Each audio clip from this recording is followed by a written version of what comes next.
Serious question. You wake up tomorrow morning and there's not a drop of whiskey in the house. Every bottle is gone. What do? I'd bloody cry at that point. I'd cry for you. Seriously, if you had to start your collection over again, where does it begin?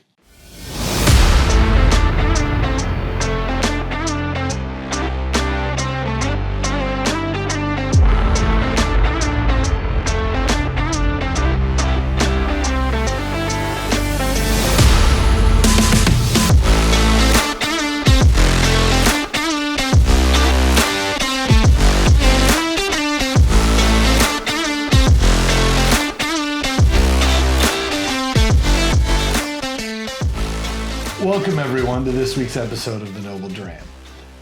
Tonight I find myself in the hot seat. Gavin has given me the task of recreating or restarting, if you will, a whiskey collection. So the premise... Or selection, let's just be honest. Yeah, selection, yeah, I think that's a better, because I plan on drinking these. Yeah. Right? So...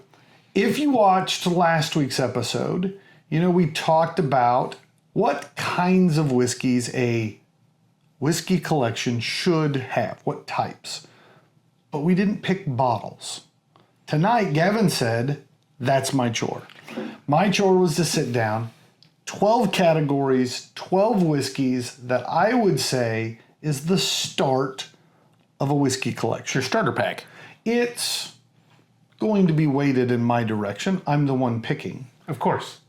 Now, Gavin likes to not follow the rules. I also don't like to follow the rules. Oh, dear. Because I expect some of the people listening at home might look at this and say, those are good recommendations. I would like to try some of those, assuming you haven't already. If that's the case, I wanted to give you some options because variety is the spice of life. And if 12 is good, 24 is better. Holy smokes. We're going to be drinking 24? Tonight. Well, no, we're going to drink 2 tonight. Oh, okay. I'll let you pick the 2. But tonight we're going to drink 2. What we're going to do, however, is for each one of the categories, I'm going to give 2 options. One that I would consider to be the more budget-friendly of the 2. And one for the, I won't call them big baller. None of them are really that expensive. But one for the, elevated palate, if you will.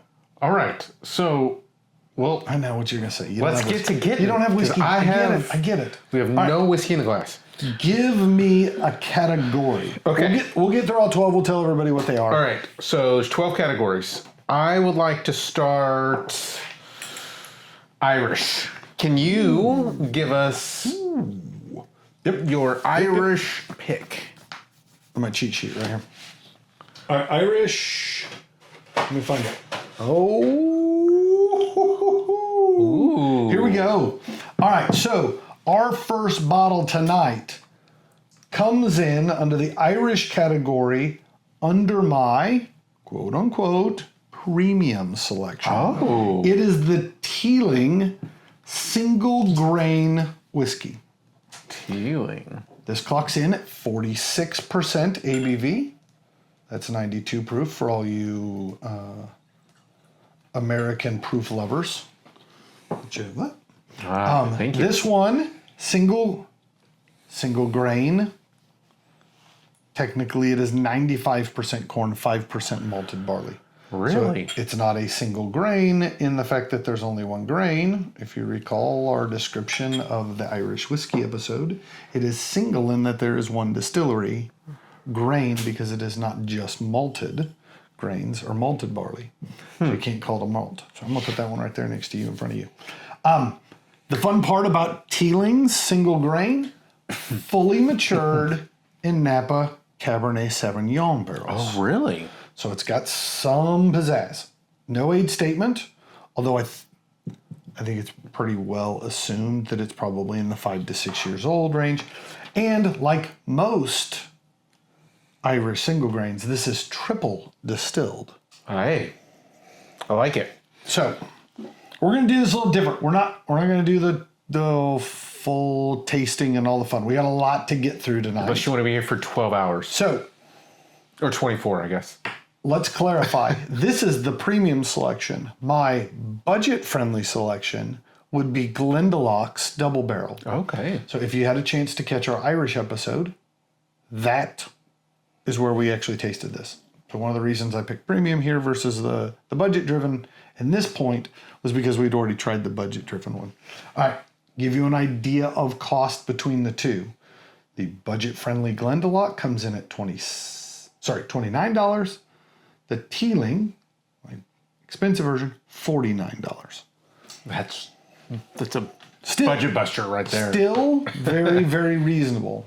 I will tell you the grand total between my budget version and my premium version is only about 1.5 times the cost. Okay. So it's not sky high. I didn't go nuts. Specifically, For no. once. Well, most people who are starting a collection don't start with all of the ultra premium stuff, right? That's a good point. I also didn't want to pick whiskeys that you couldn't go get. So even when we get into the stuff that's a little tougher to find, it is not, at least here in Houston, not in the allocated window. So the idea that you can go into stores from time to time and find them is much more plausible. I get that. So what teetered you to Teeling? Well, so Teeling's a fun distillery in the fact that it's not one of your standard Irish, right? When you think of Jameson's, Bushmills, like all of those standard offerings. I would say I dabbled a bit with Redbreast and some of the spots, right? Because I think they also make great whiskeys. I think they're a little harder to find. And both those two brands carry a price tag that runs a little higher than Teeling. Teeling is one of those distilleries that's one of the new ones that just has recently, in the last 20 years, has come back out. Similar to Glendalough. Both of them have quintessential light, florally Irish notes, right? If you're going to have a single Irish whiskey, it needs to personify Irish. It's also why I picked a single grain, because I think that tends to be most people think of when the flavor profiles of an Irish whiskey as opposed to a single malt. Although you can get single malts in Ireland, it doesn't quite line up with what I'll say the prototypical Irish flavor profile is for me. Okay. All right. So Hate it, love it. I think this one is unique in one sense, and then I think it's one-dimensional in another. Meaning, on the palate, when it first hits, I think that there's something there, and then it fades so fast. Like it's just, I don't think that it's not long. It doesn't linger. It's just kind of flat on that side. What I'll say, that's kind of what Irish is, though. Flat. No, it's Irish is most Irish whiskeys. I have to be very careful. This is not an all-inclusive, right? There is always an exception to every rule. But one of the things that makes Irish whiskeys so enjoyable is they're typically very smooth, light, easy drinking. This absolutely falls in that category. I'll say where the two differ, the Glendalough, I think, stays in the lighter, softer floral side of things. This actually pushes into that little bit of fruits and berries and that kind of stuff from the red wine cask. I think you could absolutely pick up red wine cask on the nose, which is one of those, I wouldn't expect somebody to have all of my quote unquote premium options on your selection, because one of the fun things is like it's kind of what you expect, but it's got something a little different to it. At least in the Irish whiskeys, for sure. Some of the other ones, I think they stay more in the classic wheelhouse. All right. So that's Irish. Okay, hold up. I'm gonna mark it off so I don't. Do we want to move on? Yeah, you tell me where to go next. All right. I am following your lead, my friend. All right. So let's go to the. I think we want to venture into the rye. Okay, so now rye's a fun one. Okay. Because in my mind, a rye in your collection, you want to be able to make a cocktail out of. Uh-huh. So I'm hesitant to go too premium when it comes to a premium rye. But let's start with the not so premium. A glass of Rittenhouse rye. So Rittenhouse, quintessential rye notes. You've got your spice, you've got your mint, you've got like all of those kinds of things going on. My premium version of this, and this will come as shock to some of those people who know me, I would put the premium version is Jack Daniel's single barrel rye. Oh. Whether you do the barrel proof or not is up to you, right? That gives you a bold rye that's got tons of flavor. It's a little elevated. We go from a $26 bottle of Rittenhouse to about a $45 bottle, standard proof, not the barrel proof, of the Jack Daniels. This is the part where everyone's going to go, oh my God, Aaron doesn't typically like Jack Daniels. I can't believe he picked Jack Daniels. One of the things I like about the rye is it doesn't taste like their standard Tennessee whiskey, right? Which is it the mineraliness? I think the rye spice and flavors go well with that as opposed to kind of being at odds with it. So, again, everybody has their own preference. One of the things I like about rye is both of those are relatively cost-friendly bottles. $45 for the premium and only $26 for the cheap one. Make a cocktail out of them, right? Like you're not breaking the bank, but yet both of them are worthy of a sip straight, right? It's hard to disagree with that. I've had both bottles on my shelf. I think that those are both very good rye options. All right, we went recap. We went Irish. So we're Irish, Rye. Glendalough Double Barrel and Teely single grain on the rye Rittenhouse and Jack Daniel's single barrel. Yes. All right, where do we go next? So buddy? let's go to. I'm nervous. Let's go to the bourbon wheated. Okay. So classic light bourbon flavors. That's exactly what you think about when you think of wheated bourbons. There is no more common of wheated bourbon in that realm than the essential Weller Special Reserve, right? At just $34 a bottle, right? It's gotten up. I mean, this used to be in the 25 range, right? It's a very, very tasty bottle. The premium wheated bourbon for me is Old Elk's wheated. Need to be careful. Old Elk makes a wheated whiskey, a wheat whiskey, and a wheated bourbon. I'm referencing the wheated bourbon. Wheat whiskey tends to have a different bite, doesn't have the same sweetness that corn does. Those are different, right? So be careful when you... Wheat whiskeys aren't as common, but Old Elk is one that has both, right? So just be aware of it.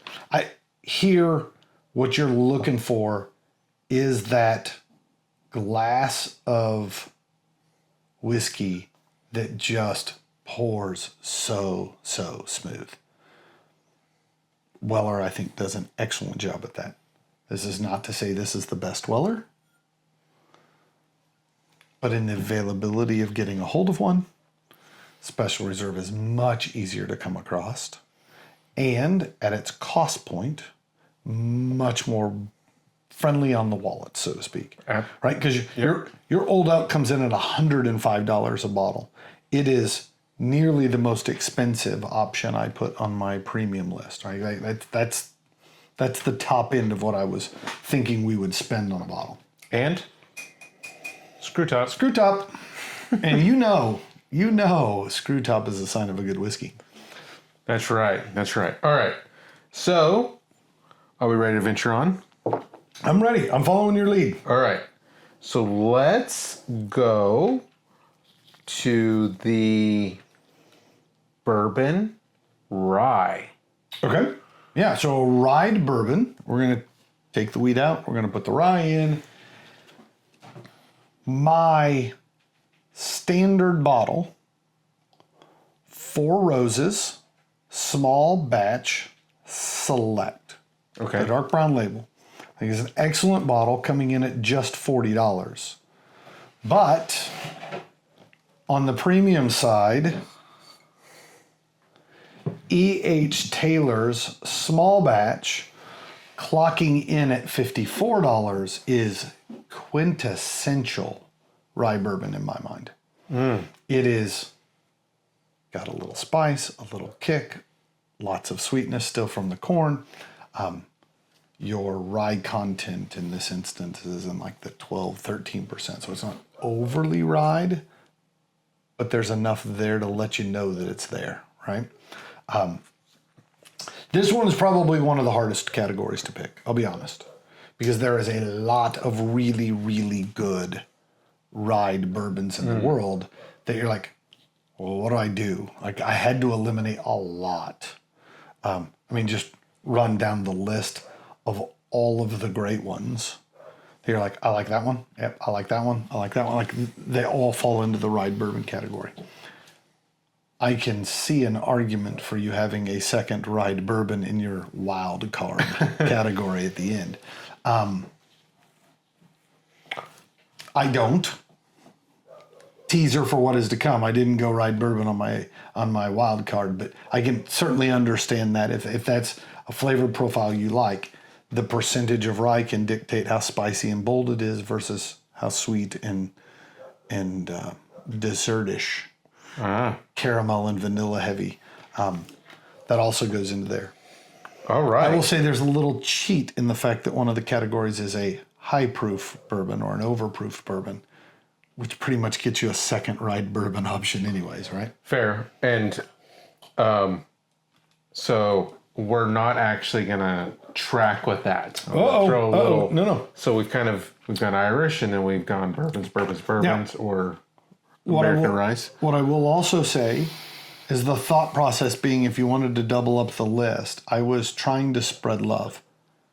I fully understand that 3 of the 4 bottles on the table were made by Buffalo Trace, but in no one category did I pick 2 from the same distillery for that reason. So if you go back and look, I've got some Four Roses, we've got Weller, I've got Old Elk, I've got some Jack Daniel. Like, you start looking at the breadth, I'm picking a little bit from all over the place, because I'm part of creating a collection is having a range. If all you had was just Buffalo Trace products that were all mash bill number 1, like, well, you just have different versions of the same thing. That's not really a breadth of selections. It's like the same whiskey that they've... It's like Dayton. Proof down, Dayton or sister. It's kind of the same thing still, right? Yeah. Kind of. For sure. Okay, so that takes care of the 4th spot. Bottle Quattro. So let's go Cinco. I want to go... let's go to Scotch. Okay. Unpeated ex-bourbon. Unpeated ex-bourbon. Okay. So we're mixing it up just a tad bit here. So I did not essentially split whether or not it was ex-bourbon or ex-sherried, but rather it was a floral forward and a sherry forward flavor. Gives me the option to do double cask or double maturation in here, just introducing a little twist. But I selected the classic Lottie from Brook Lottie.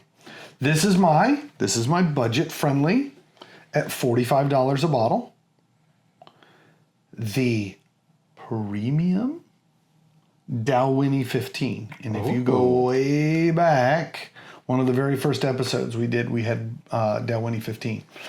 Difference, Dalwhinnie 15's got a little more smoke to it, right? Still no peat, but there's a smoky barrel char that shows up that I don't really pick up on the Brook Lottie. However, Brook Lottie is that beautiful light entry-level Scotch. Add to the fact that it is a distillery on an island that typically is heavily peated. It gives you a level of uniqueness to the bottle in your collection that somebody who comes over and is like, I don't know much about them, but it's a fun story to tell off the side. The other part that I've always loved about Bruichladdich is their level of transparency in what they do. There is a code on every bottle. You go type that code into their website. It then tells you what all barrelings got blended back together to create that batch. And so you know exactly when it went into that into that bottle. However many barrels went into that batch, kind of spells it out, which is a fun thing, especially when you're branching off and beginning to learn more about other whiskey styles in Scotch. Oh, very nice. Very nice. So, bottle number 5. So that's bottle number 5. So we're going to hit... Oh, So I said Dalwhinnie earlier. The difference, Dalwhinnie premium bottle, $74 as compared to the Bruichladdich, $45. Okay. Again, running about 1.5 times the cost on the premium side. So, we talked in the last episode about kind of what's the flyer price range. And so far... I'm trying to keep in that range that if you've never had it... I don't know where we're going, but so far if you paid MSRP for these, you're sitting... I should clarify, the pricing that I'm giving is the pricing that the big box retailer down the street has these listed on their website for sale. That's a good frame of reference. So yep. I don't know what the official factory MSRP is. I don't know what your local liquor store offers. This is big box retailer price. And to that end, I think I only had 1 or 2 that was not listed as available at the store just because of availability and such. Right. So really tried to keep into the world of, if you wanted one, you can go get one of these, right? What's the fun in a whiskey you can't actually... It might be delicious, but if you never get to try it, who cares? Especially if you're starting from scratch, right? You got to... Wow. I'm assuming you're living in a tent in front of your house that just burnt down, and that's why you don't have a whiskey collection anymore.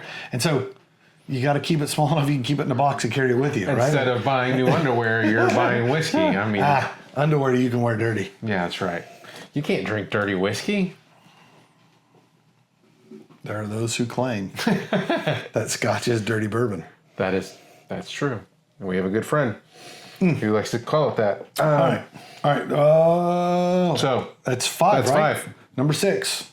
Number 6. Oh my gosh, where do we go? I want to stay Scotch unpeated sherry. Scotch unpeated sherry. Okay.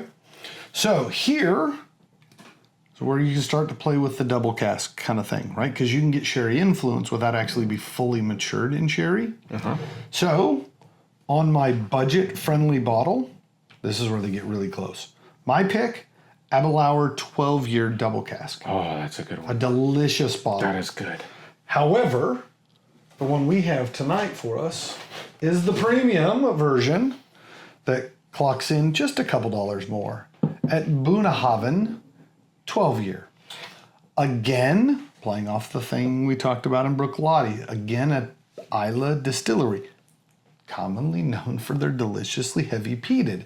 This one is not peated, but is heavily sherried. So, cost difference between the two, you start at $63 for the Abelauer 12. You go to $66 for the Bunnahabhain. This is not a big jump. Like, these are essentially interchangeable.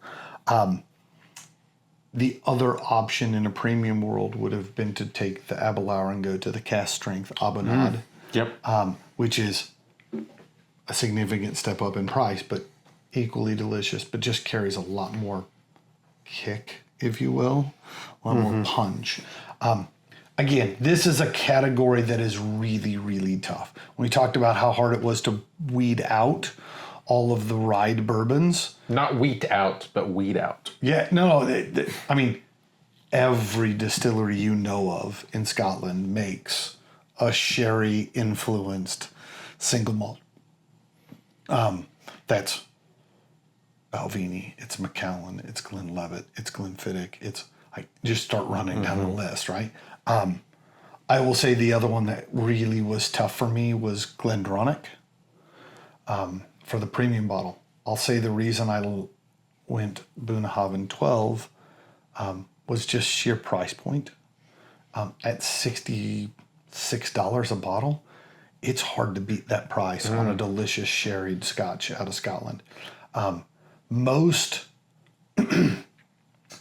sherry influenced Scotches that would be in that price point would be a double cask, which means you've got bourbon and sherry. This one is heavier sherried, little less bourbon. So if you're really trying to showcase that range, these two, I think specifically, really are kind of on extremes of that rather than being really close together. Ultimately is a fun way to split them up. And it's literally one of my favorite distilleries to say. It's a great name. I mean, great name. Can't beat it. Or as my wife calls it, Bunnahabhain. Bunnahabhain. If you want to look like a Scotch know-it-all, being able to properly pronounce Bruichladdich and Bunnahabhain, that's a great start. Because the average person who walks in and knows nothing about Scotch or Gaelic or anything is going to mispronounce both of them. And then you get to say, well, actually.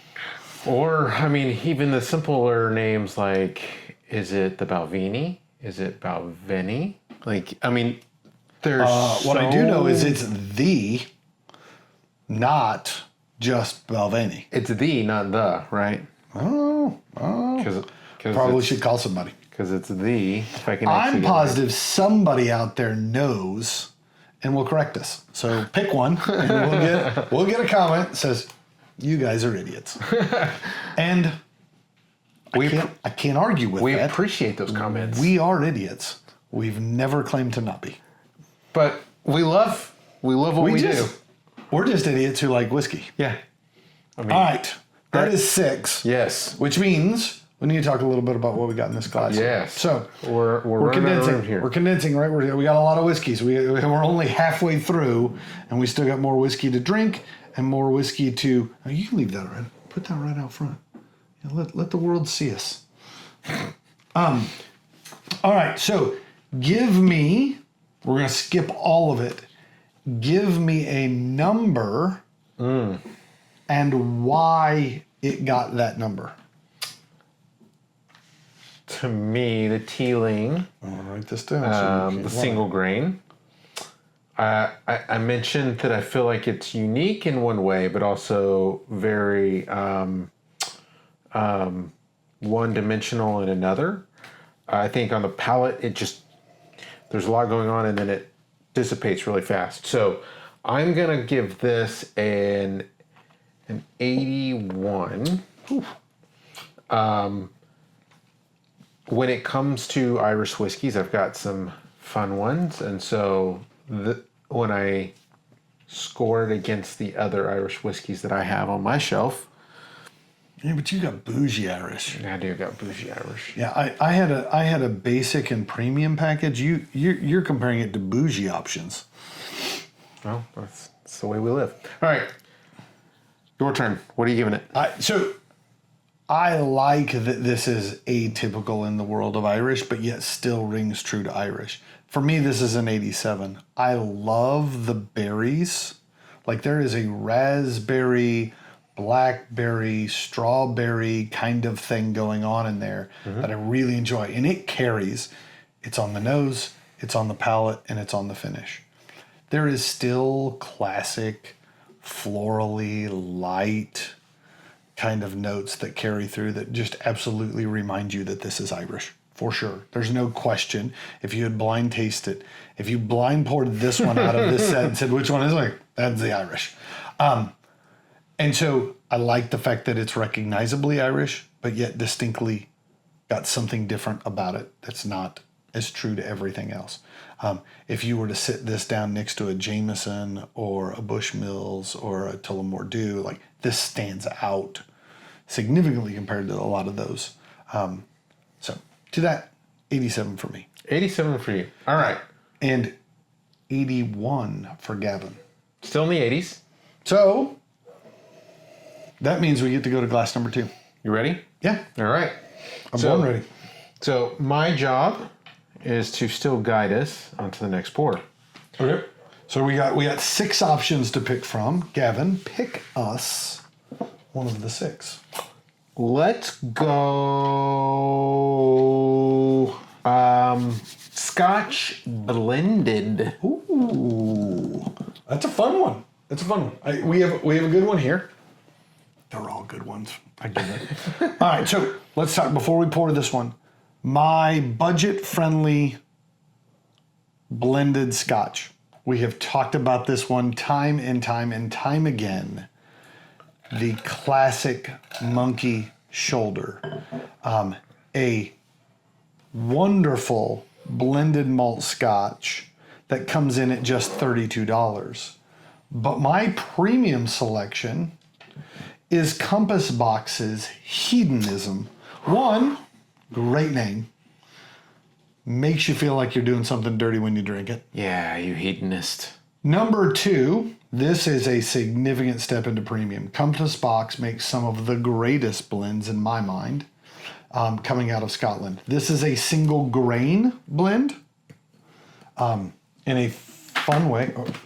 Oh no, or I dropped my pen. No. We can share. I got it. All right. I'm going to get it after we pour.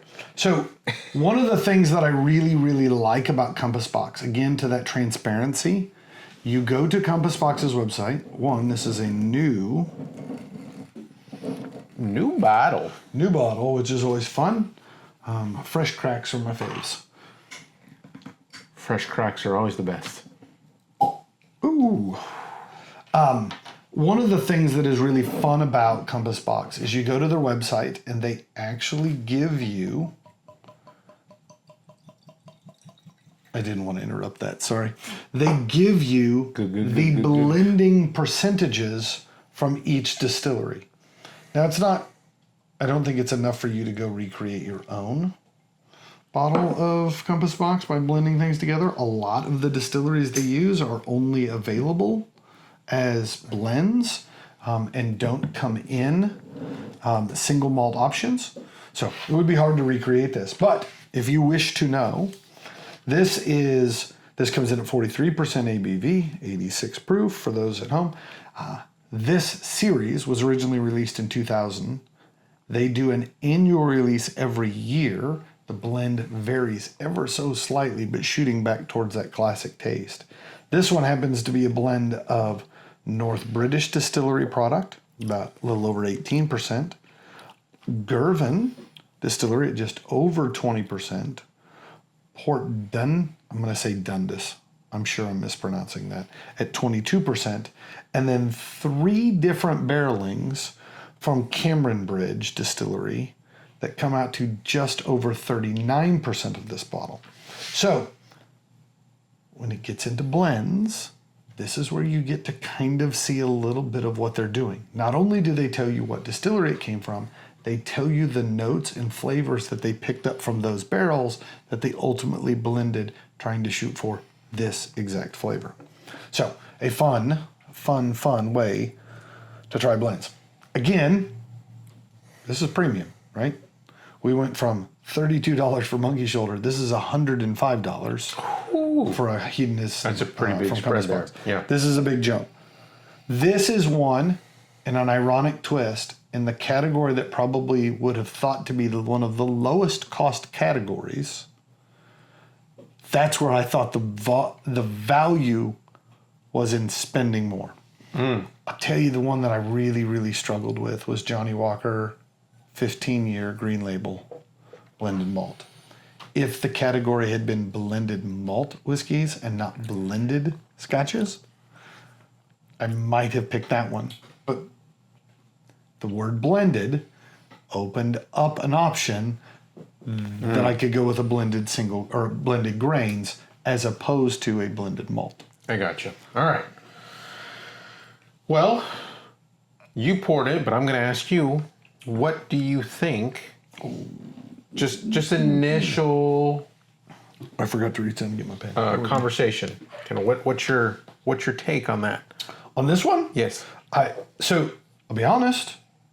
This harkens a little bit to the Irish. I had not realized that when we were picking bottles, but this does have a bit of the Irish vibe. It's a different level of sweetness. That one was a little more berry forward. This has got a little bit more of your classic bourbon-y kind of notes that carry over into Scotch, the vanillas and that kind of stuff. But I don't want to get all into it, right?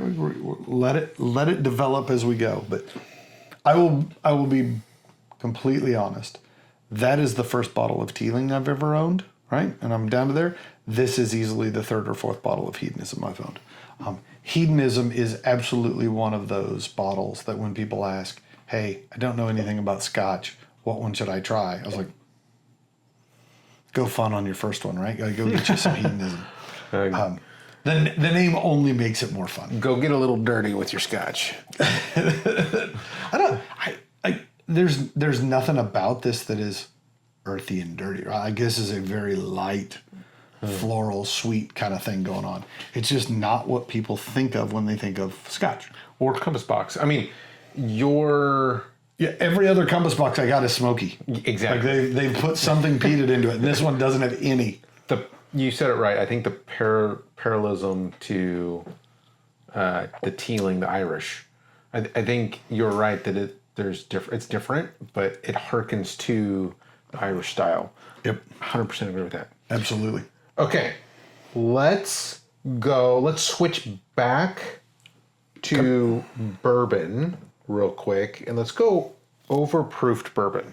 All right, overproofed bourbon. So the question is always like, well, what do you classify as overproof? Yeah. I'd make an argument, bottled in bond puts you at 100. You probably got to clear 110 before I would start saying that's overproofed. So my budget-friendly bottle of quote-unquote overproofed clocks in at 55%, aka 110, and that is Russell's Reserve Single Barrel.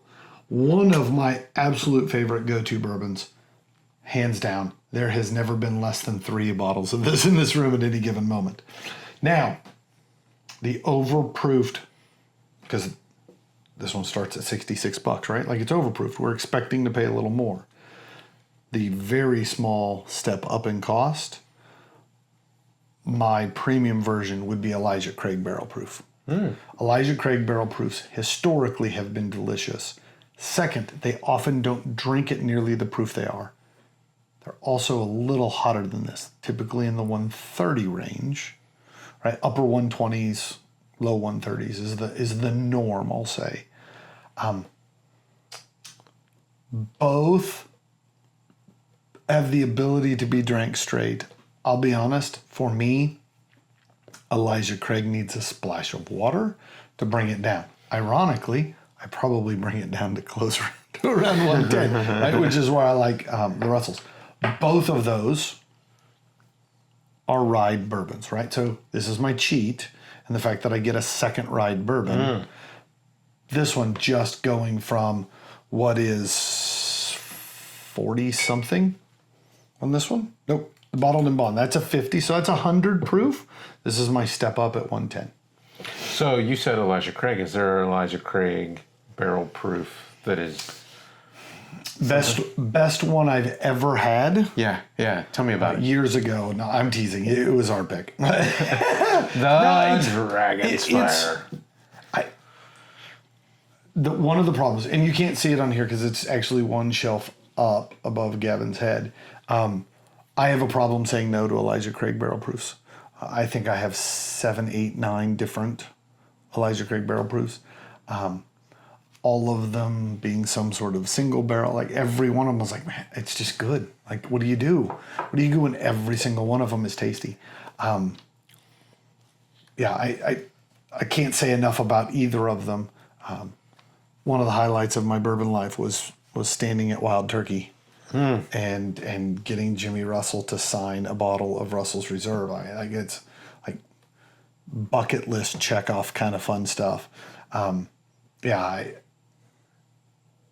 When I first had a pour of Russell's Reserve single barrel, I was like, I don't know why people drink other stuff, right? That's how much I liked it right out of the gate. So I've gone and tried all the other Wild Turkey stuff.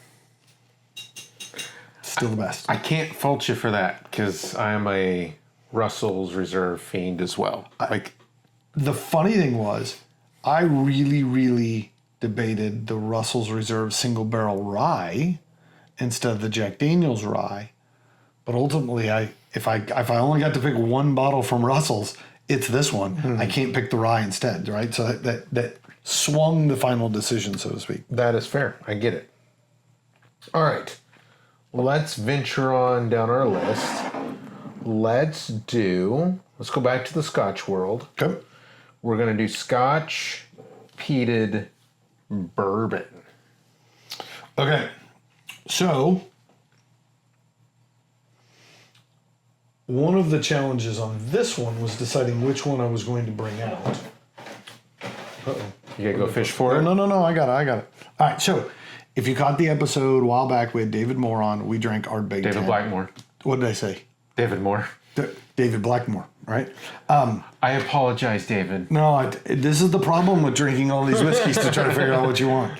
So, my budget-friendly pick for peated whiskey was Ardbeg 10. I know it's got a little bit of a lot of things going on in there. It's hard to find one that is just ex-bourbon, but one that is more floral forward and less sherry forward. Ardbeg 10 came in at $55, but there is no chance I was going to have a peated selection that did not include a bottle of Lagavulin 16. Lagavulin 16 is everything I think peated Scotch should taste like.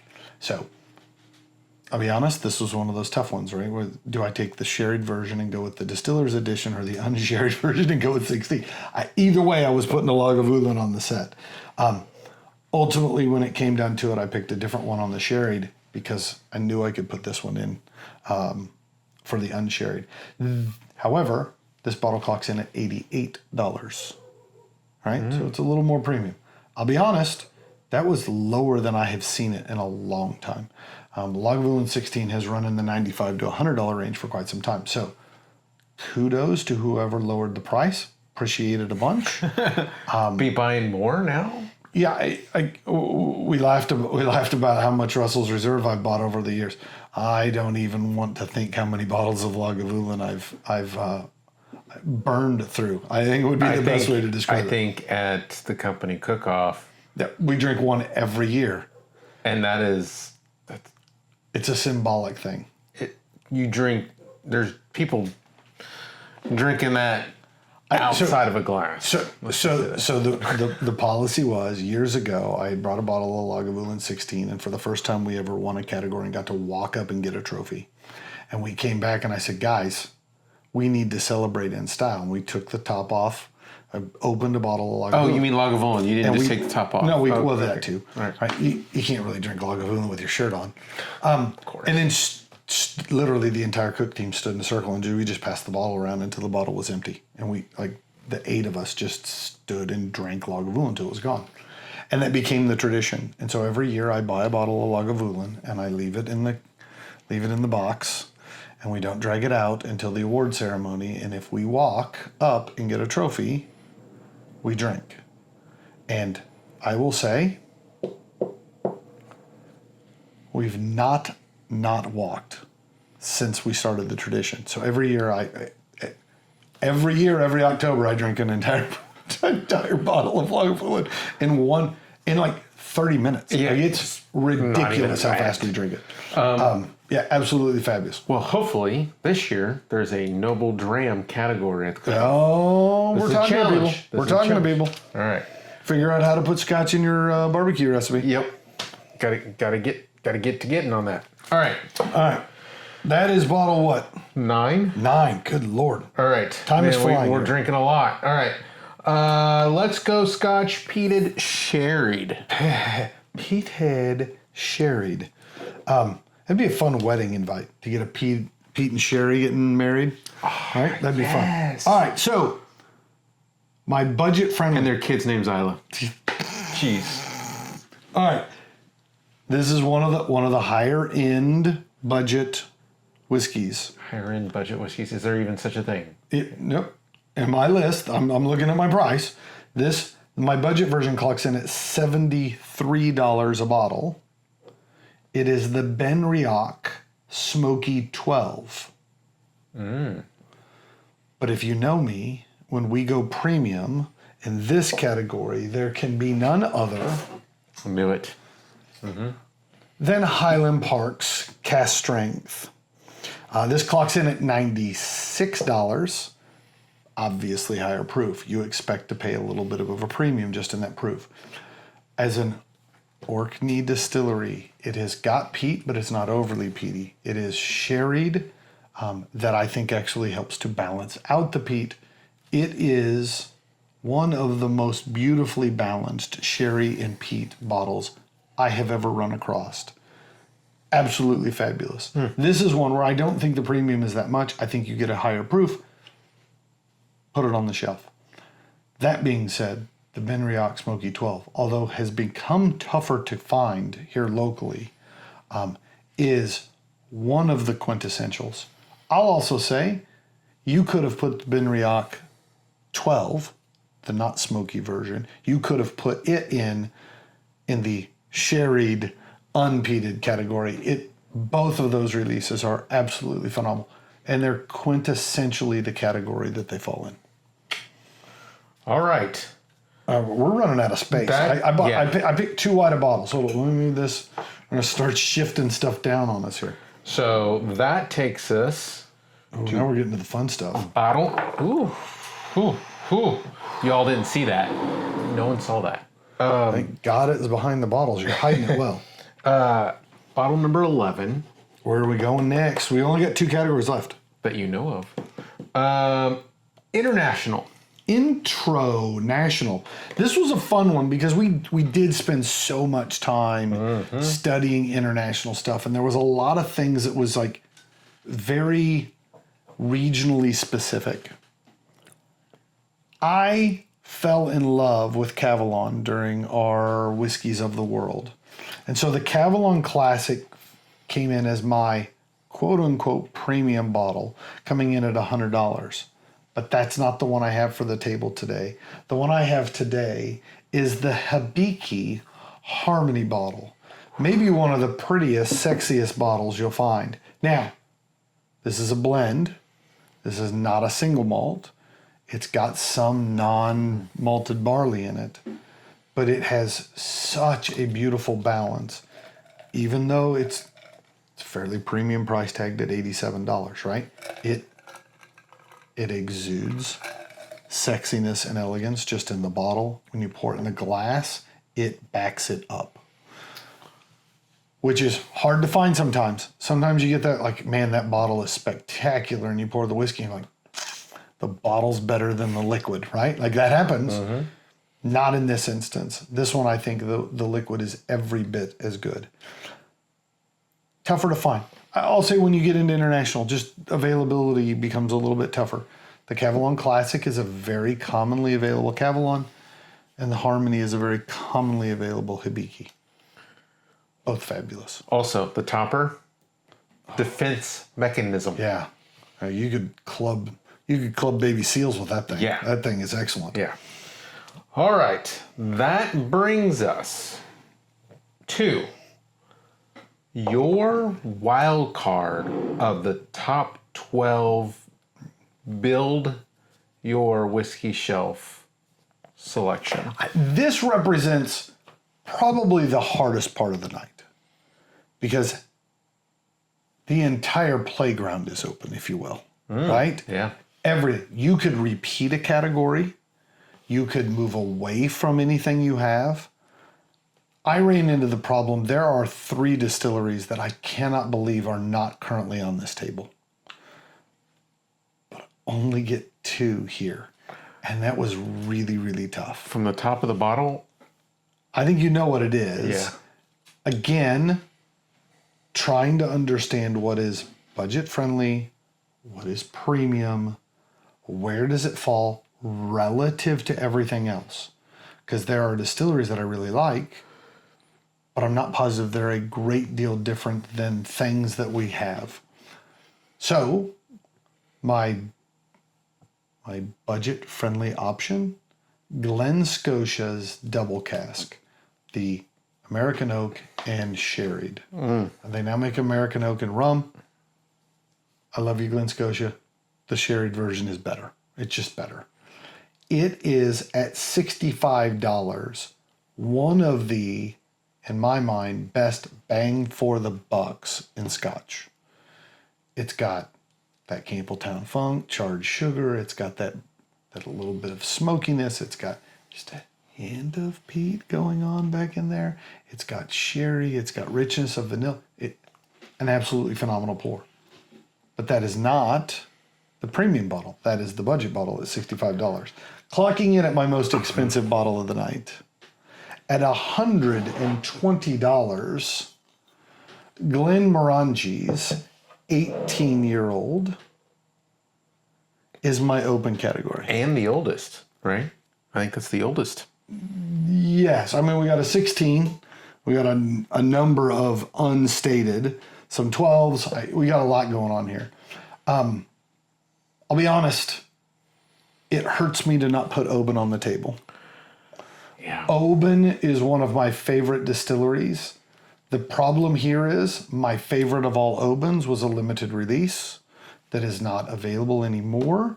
So part of you feels bad putting up a bottle that you can't get on a regular basis. Part of what I said was these need to be things that you can go find. If you're starting a collection, where do you start from?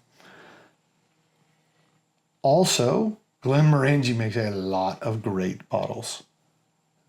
The 18 might not be my favorite of all Glenmorangies.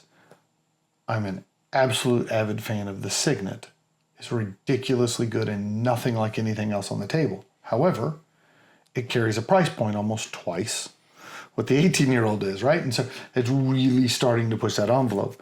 Like if we'd added a third column of ultra premium, right? We might make the cut. 18-year gives you all of the beautiful light floral notes that show up in classic Glenmorangie, but all of them are elevated with a level of elegance and sophistication that the standard 12s and 14-year releases just don't quite have. I am just surprised that Cahuman did not show up on the... You could absolutely make an argument for Kilhuman falling into the peated sections here, right? Both. Kilhuman makes a PX matured that I think is absolutely phenomenal. The truth of the matter is, when you can only pick 12, I can't have all 38 of my favorite distilleries. That's just how it works. I will say, I think it's fun to have the structure of the different categories. It also pins you in, right? The truth of the matter is, if I was picking my 12 favorites, I don't cover the range. It's good. Right? If you said pick your 12 favorite whiskeys, I probably don't have an Irish. I probably don't have a rye, right? Because they're not my favorites. But if you're going to have a whiskey collection, it needs to be a collection that allows you to make a cocktail or drink it neat. It needs to be something that would hold up to an ice cube or something that can be sipped straight from the bottle. Like, you need to have that range of things. And so that ultimately means that's not necessarily my 12 favorites, right? The truth of the matter is, if I was picking my 12 favorites, these aren't exactly the same 12. A lot of them would be on that list, but not necessarily all of them. I've always struggled with the rationale between, am I a Scotch drinker, am I a bourbon drinker? And ultimately the truth is I'm a whiskey drinker, and I have all of them. I currently have 3 bourbons, and I've got 6 scotches on the table, right? You begin to start looking, and I was like, well, there are things I like more than I like others. But part of that is I'm trying to fill the width of the spectrum, right? But yet at the same time, I want it to be something that isn't so far extreme that it's difficult to find the right time and place. Well, I'm going to give you one more task. Are you ready? Okay. Because I like to break the rules. Baker's dozen. You get 1 more to add to the table. He does not know this. This is legitimate. He does not know. I'm giving him a task to pick one more bottle to add to these 12. Does it need to follow the same criteria? No. Does it need to be regularly available? Nope. This is the one bottle, your baker's dozen. It's your double wild card. No regulation. Go big, go home. Go big, go home. Man, if I had 13, you know what I'd do? This would get replaced with Oban's Distiller's Edition, and I would replace this with Signet. If no holds barred, no dollar amount. Damn it, Gavin. I could make an argument for Black Arts from Brookalotti to be on there. Glen Scotia's 25-year was an absolutely phenomenal bottle.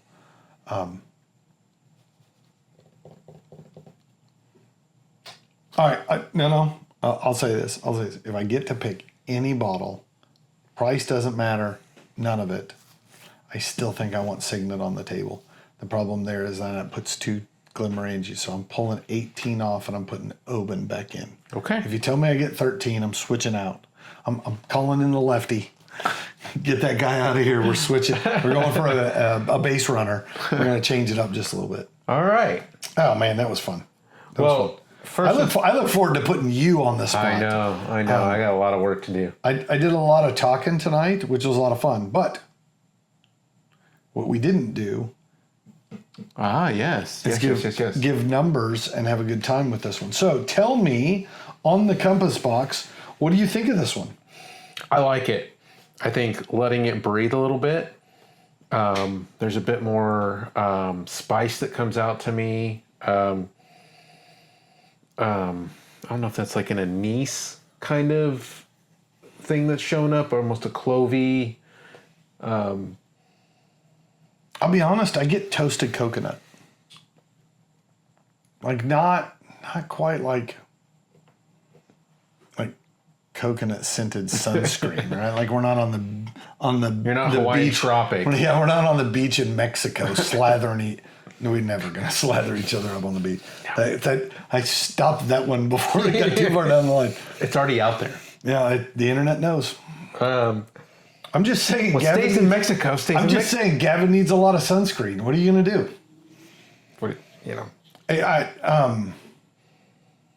I will say this is creamier when compared to the Teeling that we started with. Teeling is much more berry and fruity, right? This is much more creamy, custardy on the nose, if you will. Like the filling out of a creme brulee. I feel like the berry in that one and the creaminess in this would go really well together if they were blended. You're gonna blend the blend? I didn't say I was going to. I just saying It's like Inception kind of stuff. That's like a dream within a a dream dream. within a dream. All right, you got to give it a number though, All right, Gavin. so I'm setting an 85 on this guy. I think that there's more in this that I tend to lean towards. And so I gave it a little higher. Your score went up. My score, Yeah, yeah. makes sense. Yeah. That jives. You were like, I like this one better, but the other one I got to have a higher score to. That would be weird. Yeah, fair. I think that it tracks it. There's more depth to this one, I think, in my opinion, on my palate. I tend to go more this direction than the Teeling. Although I like the Teeling, but this one. I don't know the ages, right? As a blend, they don't give you ages at all. But I will say that the Teeling smells youthful compared to the hedonism. I'll give you that. My number's an 86. Okay. I think it's a very tasty bottle. I think the thing that keeps this from being scored higher for me is it's not cheap. And in my head, there's a bit of like blends should be less expensive, right? This one, on my list of premium bottles, this was tied for second most expensive bottle on my premium side, right? And it seems a little off for me. So to that end, we always debate: do you include price? Do you not include price when you give the scores? I wish. I think this had gotten another point if it was $20 a bottle cheaper. That's a good point. It probably wouldn't taste as good if it was cheaper, though. I'd be making it with inferior nonsense. That's 86, 85 for the two of us on hedonism from Compass Box.